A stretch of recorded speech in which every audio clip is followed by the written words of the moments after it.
May profits be upon you. Welcome to another weekly market forecast. We're going to look at the S&P futures. The S&P futures. Yes.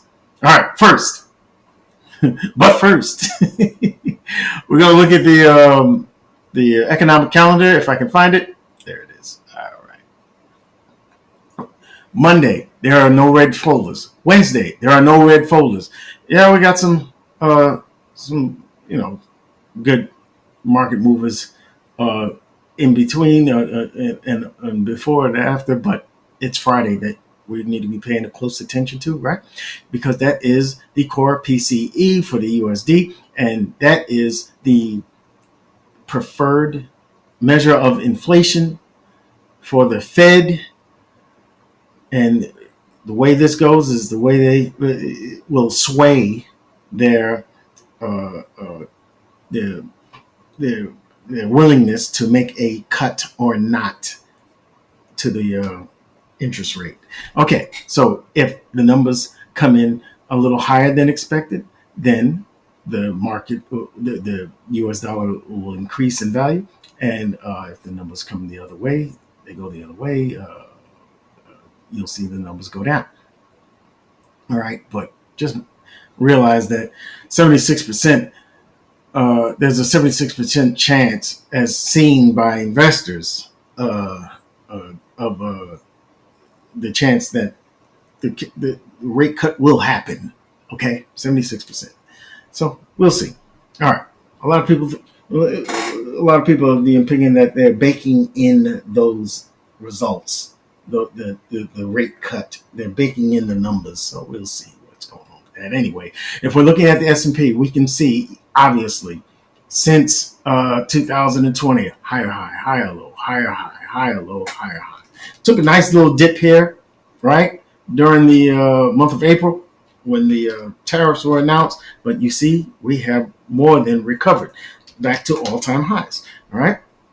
And what I want you to also see is not only did we get a break of market structure here, but there was a fair value gap that was formed, and the market could have used that fair value gap to bounce from and then go up higher, but it did not do so.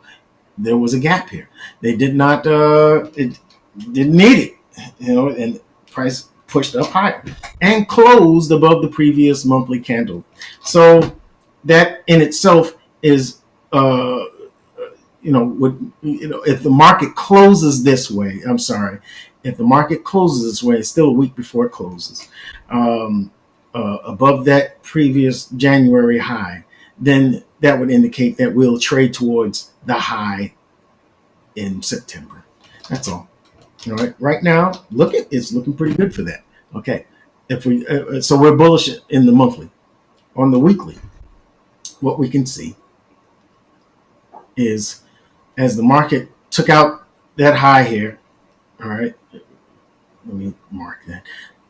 You see how we took out the high, and we came up to all-time highs and all. We can see this candle right here. This is the July candle. July, it was a week. This is a weekly candle, but it's the week of the 21st. You see how it took a harsh turn down, and then we recovered the next month, right?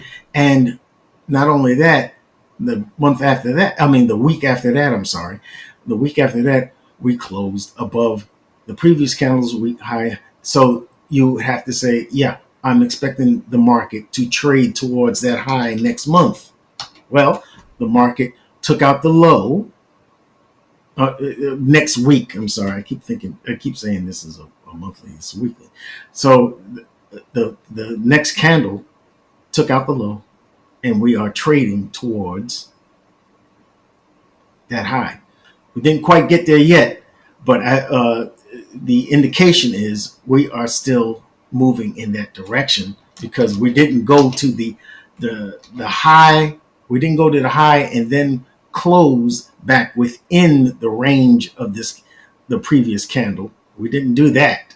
All right. What we did was we took out that low, and you see the market is pushing higher, and we closed bullishly, just shy of the high of the previous week. So the indication is we're probably going to trade towards that high next week. Got it? All right. And you can see we clearly did not need to tap into the weekly fair value gap. However, all right, because this is the weekly fair value gap here. Let me move that. All right. This is the weekly fair value gap here. All right. Price did not come back into it, but understand this is probably going to draw price to it. So if we do see a break of market structure anytime soon, I'll be looking. If it's a bearish break of market structure, I'll be looking to target that fair value gap, the untouched fair value gap. Now, if we go to the daily, what do we see?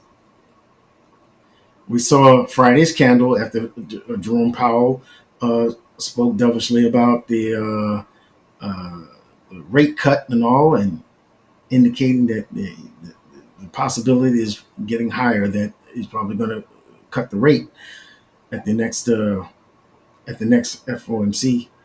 So it gave us a bullish candle. All right, closed very strong. All right, but it did not take out the high. It didn't take out. It took out. It traded above the 3 candles here, right? And we found the opposing candle, and that's where it stopped. All right, does this mean that we're going to continue higher? Hey, watch this. Inside of this candle is bullish. There's probably some bullish fair value gaps along the way on the 4-hour and the 1-hour, right? What you got to think is Monday's no what do you call it? No red folders. I'm looking for a candle to form that's small in stature, narrow. All right, but I would like to. I'm looking for the market to form a fair value gap here, so that when Tuesday comes, it can tap into it and we can see higher prices from it. Got it? That's what I'm envisioning. Yeah. So we're on our way. Lots of bullish momentum. Not too much. It's not too far-fetched. I think it's a high probability that we take out that high for the buy-side liquidity sweep. Got it? Okay. Now, if we just peek at the 4-hour, you can see, God dang it, you can see that we already have a bullish 4-hour fair value gap.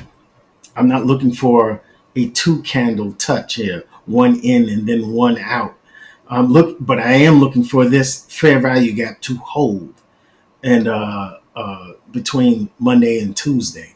All right. If it should fail, if we see by Tuesday, or by the end of Monday or Tuesday, that the market closes below that low, then we know we're probably going to look at be drawn to this relative equal lows here, and that we're probably looking at a bearish week, in my opinion. Come on, there you go. So look at these, bear these in mind, those relative equal lows here.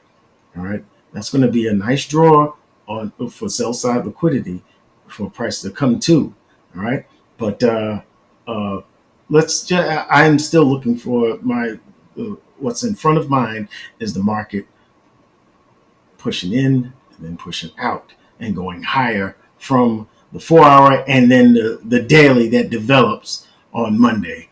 I think will happen on Monday anyways. And there's another thing here. We have a bearish fair value gap here, right? And you say, why am I pointing out a bearish fair value gap? Because it intersects that bullish fair value gap. What does that mean? It inverts. It'll likely invert and give us 2 confluences of support for higher prices. You understand? Okay. I hope you enjoyed this video. Hey, make sure you go check out the other videos I put out today. All right. That would be the pound USD, the euro USD, and the US dollar USD. All right. Make sure you go check them out. And Also, the next video I'm going to put out is the NASDAQ. And why would you miss that one? I'll see you in the next video. Thank you for watching.